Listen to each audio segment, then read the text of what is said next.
Welcome to episode number... Sorry, we weren't recording.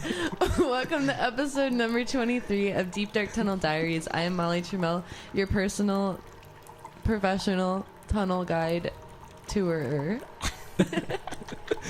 I'm here with Alejandro, who is a DJ. I'm a DJ, producer, sound designer, nerd. What do you mean by nerd?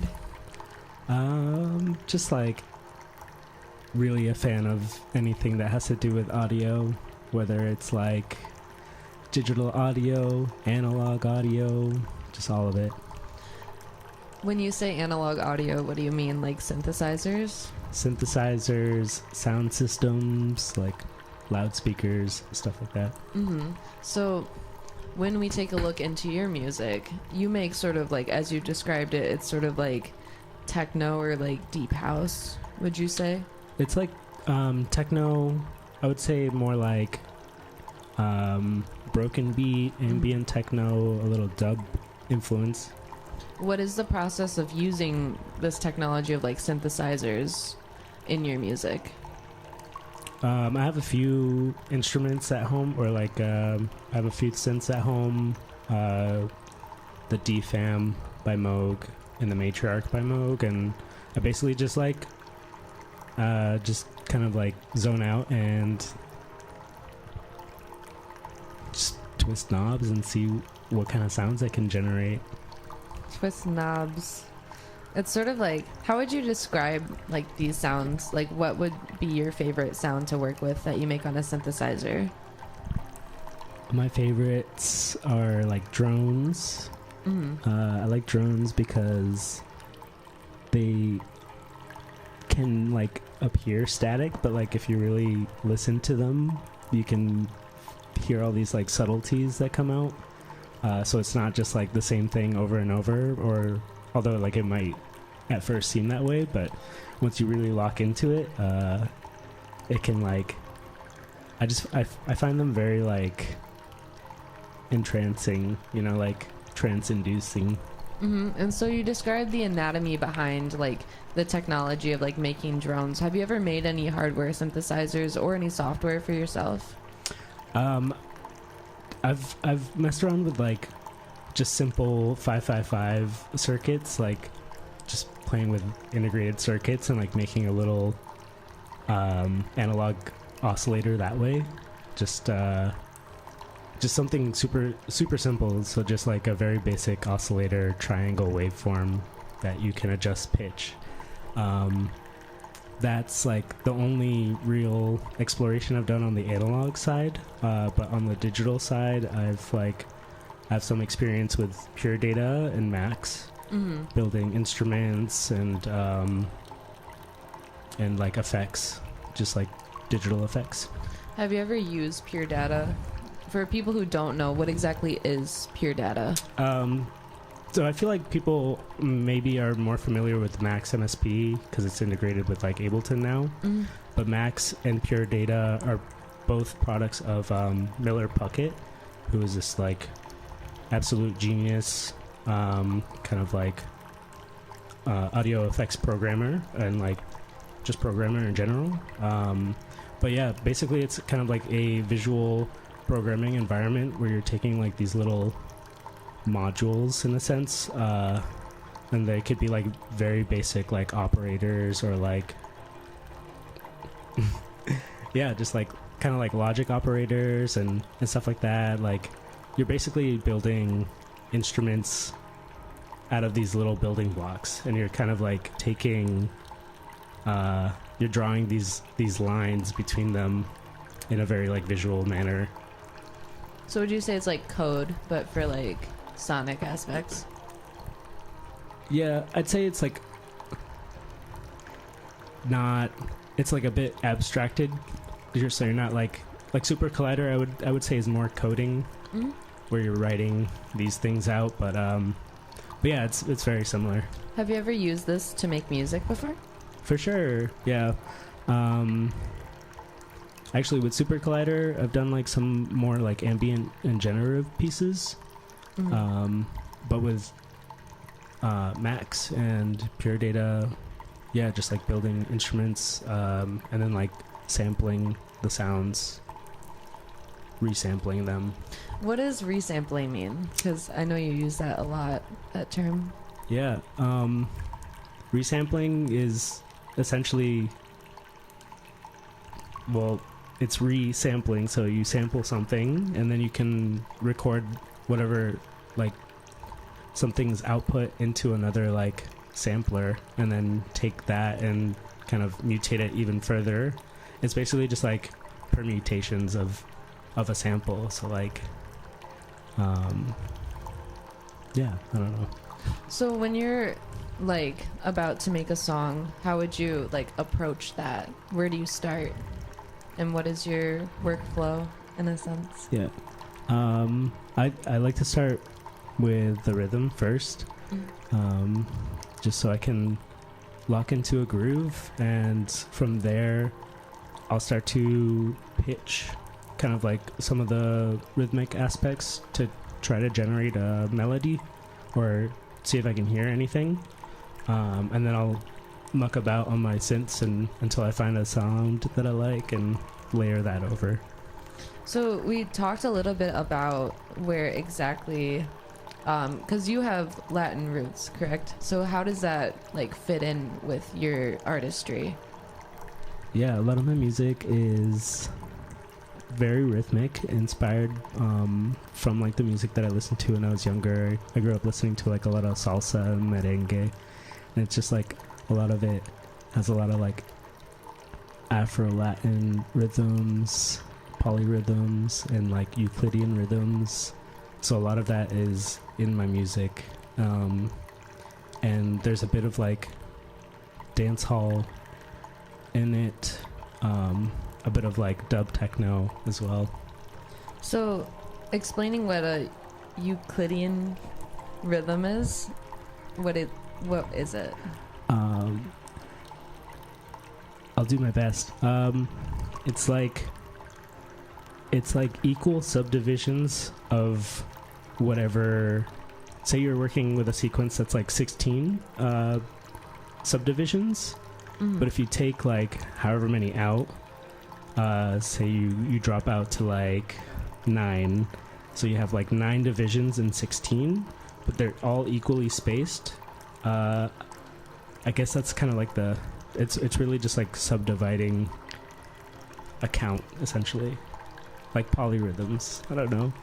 That's some nerd stuff. Yeah, that's really nerdy. I don't know. It's a tough one to like. I don't know. I should really read and like figure out how to explain that better. I want to figure out how to understand that. Yeah. Like, I think that's so cool. Do you ever use that in like your own music? Yeah, I think. So I've been like playing around with Bitwig, which is a DAW or digital audio workstation, and they have like just like Ableton and like all these other DAWs have kind of their own effects. There's one that is like a note repeat, and it has a Euclidean mode, so that's like what I'm saying is like it'll show you this little kind of like star, and you can choose how many repeats are in it, and then like each one is kind of like divided equally apart from each other, so it just like generates these cool like, yeah, it's very like Latin, Afro-Latin, just African rhythm. I love like when people like explain like rhythm. I find that like a fascinating asset in like any techno. So when we talk about like electronic music fusing with like Latin music, how do you describe that community as a whole?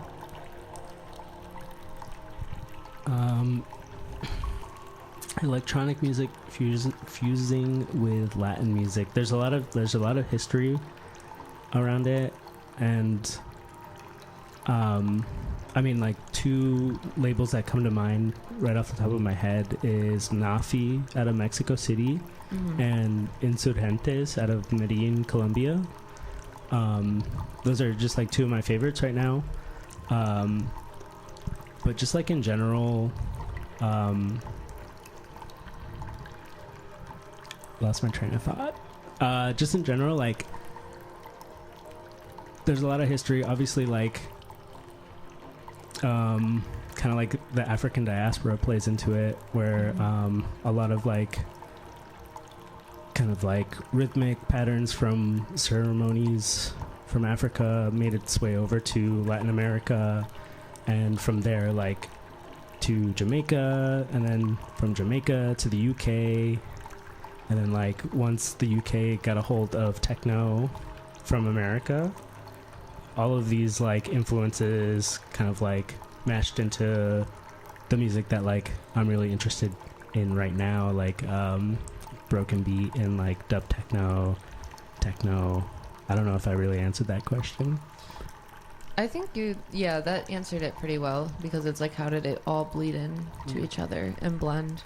And I think like just sort of like we were talking about like deep house and the history behind that, like with Jamaican sound systems, and then like taking the sound system and the sound of like, I need to play the song again. Taking that to the UK when after World War II, I think you were telling me about, when the Jamaican people went to go work and try to like repair Britain or something. Yeah. I'm so bad with like history terms. I think like historical events like that, when they make music fused together, it's just like really captivating, because it's like it's documenting history throughout time sonically is what it's doing. And so like I like normally I don't hear a lot about like the Latin community and the electronic community like fused. So I find that like really, really interesting, because of mostly from like rhythms, from what you're like describing, like intricate rhythms coming from like other places in the world. How would you describe your own music? I would say it's falls under the umbrella of techno. It's like experimental, left field techno. It definitely has influences from like dubstep and broken beat. Yeah, there's an emphasis on rhythm and sound design. And I feel like that's like kind of the general gist of my music. So where does your love for sound design come from? Like, would you say from like technology, or like what? Yeah, technology for sure. Like, I think so growing up I listened to a lot of salsa, merengue, like I said, and then like my cousins got me into rap, but then like after that I was kind of like looking for music on my own, and I came across this group called The Knife.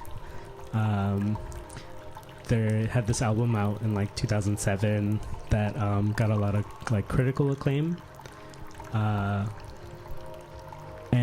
just hearing that for the first time like opened my world to like new sonic possibilities, like kind of just like so basically, yeah, just like the music that I had been listening to before that moment, like each instrument kind of like occupied a specific band within like the frequency range, and then like this new music that like a synthesizer could like reproduce any sound, and like one sound could take up the entire frequencies, like the frequency range, the whole spectrum, you know. It was all new, and that's like what kind of like generated the excitement for like figuring out how the sounds were made, and that's how I got into it. When you picture sounds in your head, do you often think of like the frequency component? Yeah, I guess just kind of like out of, you know, having made music for a little bit, and really it's like figuring out how sounds are made. You gotta like know where it sits within the frequency range, and if you're like mixing stuff together, oh yeah, there it is. Now playing Silent Shout by The Knife. This was the first song that got you into techno? Yeah, pretty much. So like, how did you find this? Because I feel like it's pretty niche to just find something with like a record, like on the art. I don't even know. I'm so bad at describing that, like an LP, a picture, like just like a DJ song. Yeah. I think this one like did get some acclaim. Like it was on, I don't know, it might have been like on Pitchfork or something at the time. And I think it was like one of my friends showed it to me. Yeah. But I wasn't like digging, you know, in like a record store or anything. How do you find most of your music now?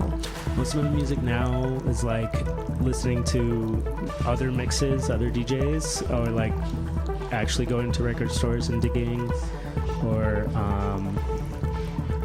Bandcamp. So you came to Chicago for school. Have you like dabbled in the scene around here? Like, how would you describe the Chicago scene for like electronic music? I think Chicago has a great scene for electronic music. Obviously, it's like the birthplace of house. But I don't really.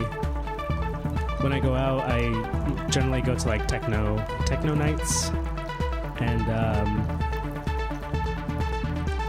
yeah, it's like a really well-knit community. It doesn't feel insular, you know, like anyone can be a part of it, and like everyone's pretty open. And like open to kind of like sharing ideas and like collaborating, and even like sharing, I would say resources, but like more like knowledge as the resource. Like if you have any questions, like I don't know, the few friends that I've made that are like really out like playing shows monthly, doing like live stuff, they're very eager to like show anyone how to do it, you know. It's cool. That's what I love about DJ communities, just like the communal aspect, where like you could come in and like play anything on someone's CDJ or bring your own flash drive, and that's how you bond. So like I think techno is cool because, like, as you said, you like technology, and how we use the internet is to share information back and forth. So would you like say that like the DJ community sort of emulates that sharing of information? Yeah, that's a pretty cool analogy. But like also at the same time, like both communities were kind of like born around the same period, like in the late 80s, or you know, like the internet like kind of like formed, like fully formed in the 90s, and so did like the techno. No, not really, because techno was around in the 80s, but like I feel like they're kind of like they've kind of grown kind of in the same time span. Like I don't know, just going off on that. What was the question? I honestly it's just like correlations between like the internet technology and like DJing. So like when you DJ, how do you approach things? Is it just more of like, I think we discussed it's like improv, or like how do you go into a mix? Yeah, I don't really like plan kind of like transitions or anything. I just put a bunch of songs into a folder. Like I'll be kind of researching, digging, and whatever music I happen to come across in that month, I'll just put into a folder, and then we'll do like a mix or play a friend's party. But yeah, nothing's really planned out. I just kind of like go by BPM and vibe, basically. So like if a song is going, I'll look ahead and like see what else is around that same like tempo, and decide whether I want to like, you know, continue with the same energy, bring the energy up, bring it down. And it's kind of just like, I don't know, I'm dancing too when I DJ, so like I'm feeling my own body, and like I'm looking out to see like how everyone else is doing. So, you know, if I see that people are like, you know, getting tired, or like they're not dancing enough, I'll switch it up like accordingly, you know. Yeah. Something that I do want to try, that like I haven't had the opportunity to do this live, is like, can you analyze your own song and just sort of tell me like, just like when you hear things, can you tell me how you made the song, or like what, like comments? Like like the sound design behind it, or Yeah, or just like the story behind it, or the just story? Okay. like, do like a genius thing.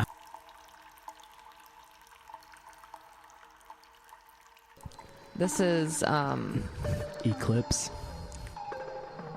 Yeah, this is so I like recently changed my name to Alejandro Marenco. It used to be Dweeb on the Beat. yeah, Dweeb on the Beat. So this is a Dweeb on the Beat original. It's called Eclipse. The name is, I think I started working on this one during a lunar eclipse. And Whoa. like, yeah, it was pretty cool. I remember going out and seeing like the moon was like super red. And then I think I was working on the track at the same time. What? Like I didn't watch it the entire time, but like I would go out periodically to like check it out. Did you have and, the like, glasses? No, because it was a lunar eclipse. The solar okay. eclipse is the one that you can't like look directly at. For the solar eclipse, I looked at it with a Ritz cracker. What? Like through a Ritz cracker? I didn't have glasses. I think I might have damaged my vision. Oh my god, that's funny. I mean, yeah, whatever works, I guess. I was so They do have upset. little holes, right? The Yeah. Ritz, yeah, you can kind of see Yeah. through it. Yeah. But yeah, I started that one during some lunar eclipse. I think for this one, I started off with the melody, which is like totally the opposite of how I normally start off. Like, bow, bow, bow. Yeah. And that's still kind of like going off of like some sort of like Afro-Latin rhythm, you know, like a lot of it is rhythmic. Yeah. Sound design wise, I think I just took, it might have been just something simple like a triangle and a square wave with a really sharp like percussive envelope. You know, I don't know how deep you want to go in this You can go genius. as deep in the tunnel as you want to go. I think one of my favorite sounds in it is like there's a little cricket. And I kind of consider it like my ode to Chicago cicadas in the summer, or like the Midwest. I love cicada bugs. Oh, there it is.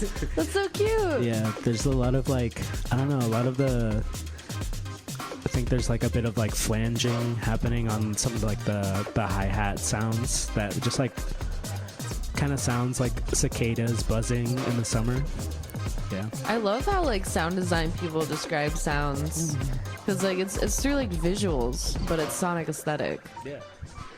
Yeah. I had a friend that was like slightly like a synesthete, you know, like when he would hear sound, he would see color. Like, and I don't know if I could consider myself a synesthete too, but like sometimes when I close my eyes, I can get like, I don't know, I can imagine like different colors. But What color is this song? not happening right now. I think it's like teal. Yeah, I don't know. I think I gotta be on some sort of substance stuff for that. What is that screamy noise? That I can't remember, but that might legit be like some screaming, you know? yeah, some screaming. Do you like do field recordings and get your own sounds? Yeah, I have one of those Zoom recorders, you know. And I did over the summer grab some cicadas. What? They're not in this track. I remember also recording some skateboard sounds. And I like towards the end of the summer got a tripod. Grab some cicadas. No, like I mean like grab as in like. Oh, I thought Record. you like took your hand and held one. I'm like, ew. Yeah. You ever see them? They're like dead. And you're like, that is a big bug. Yeah. Wait. Big cicada bug on the floor, like Yeah. dead. Wasn't this past year like the big like the like however many 15 years or something like that, like where there's like a massive amount of cicadas that come up? I literally can't. I literally cannot. Yeah. Imagine we like go through a Stephen King The Mist episode and all the cicadas are huge. Oh my god. I can't. Do we want to do another one? What's the next one? Hold on. What was the label that you posted the song on? The compilation that I was on. Mhm. It was Local Knowledge, based out of London and Melbourne, so the UK and Australia. It's called Puchica. Nice. Yeah. What does that word mean? Puchica is kind of like a colloquial Nicaraguan term. It's kind of like takes the place of, which is a swear. So like growing up. Should I beep this out? Yeah, beep that. I don't know. How many of your listeners are fluent Spanish speakers? I don't know. Comment below if you just got cursed at. I apologize. But yeah, it's just like it is like a, I don't know, a cuter way of saying it. Oh. Where it doesn't like mean, it doesn't mean anything, but is it like profanity? it's taking the place of it. It's like saying heck instead of hell, you know? Oh, Yeah. okay. So it's like a cutesy way. Yeah. And you were born in Nicaragua, right? Yeah, I was born in Managua, Nicaragua, which is like the capital. And you don't have any memories? No, well, we moved here when I was 5, and basically that's when my memory starts, I guess. Or like maybe a little before, but we've been back a couple times, or a number of times. That's in the Caribbean? Sort of? It's, yeah, like Central America, so like you have the Pacific on one side to the west, and then the Caribbean to the east. What's it like there? It's really hot. It's really humid. It's hot and humid. But it's also really nice because like I feel like life is like rendered like a slower pace, you know, just because of the heat. Like everything's a little bit slower. Everyone's a little more relaxed. Food there is amazing. Really? Yeah. What's your favorite thing to eat there? It's just like all the fresh fruit that you can't get here. Like there's like all sorts of like different types of fruits. But the cuisine is very much like Mesoamerican, so like rice and beans, tortillas, a lot of meat. What was your one song? Platano Bounce? Platano Bounce, yeah. Platano I am so horrible with that. That's about your bananas. Yeah. Your Oh, but this song's really interesting because like how did you do the riser? Like this crazy riser. One of my go-to tricks in Ableton is using sampler, and in sampler you can adjust like the pitch envelope of whatever you put in, so that you can draw in like whatever envelope you want. So basically, I think that riser like was, I don't remember the sample at this point, but you just start with the pitch envelope all the way down, and you just bring it up to wherever you want to go. And that's kind of like what a riser is anyway. It just like rises, you know? Just this frequency sweep. Yeah. This song is very interesting. What is the general vibe? What kind of vibe are you going through when you made this? Yeah, this one, it's fitting that it like kind of was released on a UK label, because at the time I was listening to a lot of UK music, specifically artists out of like Bristol, labels like Livity Sound and Control Freak. Oh yeah. You know Control Freak? Yeah. Yeah. So like that stuff. And yeah, just wanting to like kind of add to that sort of body of work, like rhythmic. Really, it's just like all rhythms for me. Like I think I got to a certain point where I realized that you could do whatever with sound design. You can be as wonky or whatever, but like as long as the rhythm is tight, then the song's gonna be good, I think. Thank you so much for crawling down into the deep dark tunnel with us today. Thank you for having me. I got the mic so sweaty. Now playing a special tunnel mix by Alejandro Marenco. You can find Alejandro Marenco on SoundCloud.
Are you an underground artist who would like to be featured on Deep Dark Tunnel Diaries? Follow us on Instagram at Deep Dark Tunnel Radio for more information.